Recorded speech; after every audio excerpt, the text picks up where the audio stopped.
אין שני בתים דומים, כי אין שתי משפחות זהות. אני מצלמת את הסרטון הזה מהסלון שלי.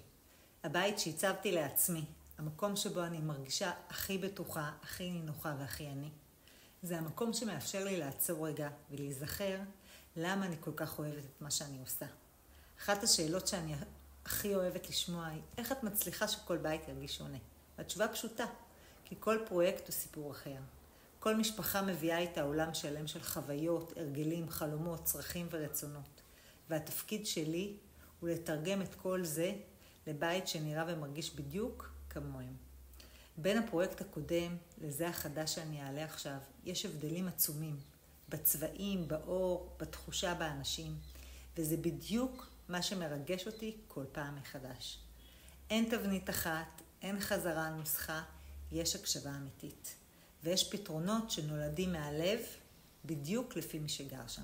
כי בית מעוצב זה לא רק איך שהוא נראה, זה איך שהוא גורם לכם להרגיש בתוכו.